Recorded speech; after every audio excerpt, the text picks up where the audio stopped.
Pressure is growing on the White House to explain U.S. intelligence gathering and why President Barack Obama appeared not to know the extent of operations. The intelligence agency head and other officials are to testify before the House of Representatives later, and the chair of the Senate's Intelligence Committee called for a total review of U.S. spying programs. The president has spoken publicly of his intent to probe spying activities amid claims of eavesdropping on allies. An EU delegate in Washington has described the row over intelligence gathering as a breakdown of trust. It is my understanding that President Obama was not aware Chancellor Merkel's communications were being collected since 2002. That is a big problem. Dianne Feinstein, Senate Intelligence Committee Chair. Additional constraints. In a U.S. television interview, President Obama said that national security operations were being reassessed to make sure the national security agencies, NSA, growing technical spying capability was kept under control. We give them policy direction,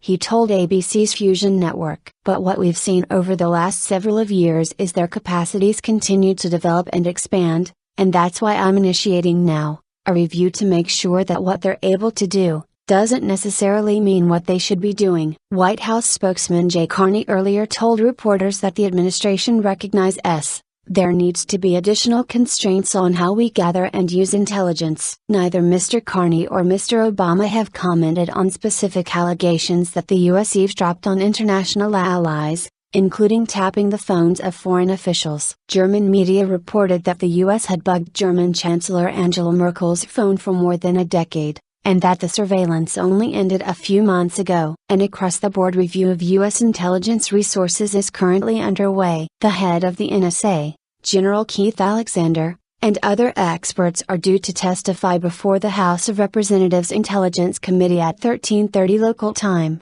17:30 GMT, on Tuesday. The BBC's Johnny Diamond in Washington says tough questions can be expected from Congress as politicians of all stripes have been angered by the revelations of large-scale intelligence gathering on both Americans and U.S. allies. Meanwhile, the Associated Press quoted an unnamed administration official saying the Obama government was considering ending spying on allied heads of state. The official said a final decision had still to be made, as the internal review was underway. Totally opposed. Senator Dianne Feinstein, the chair of the Senate Intelligence Panel, said that in light of the Merkel revelations, a review of all intelligence programs was necessary. With respect to NSA collection of intelligence on leaders of U.S. allies, including France, Spain, Mexico and Germany, let me state unequivocally, I am totally opposed. It is my understanding that President Obama was not aware Chancellor Merkel's communications were being collected since 2002. That is a big problem. Senator Feinstein said the White House had told her that all surveillance of leaders of countries friendly to the U.S. would stop. However,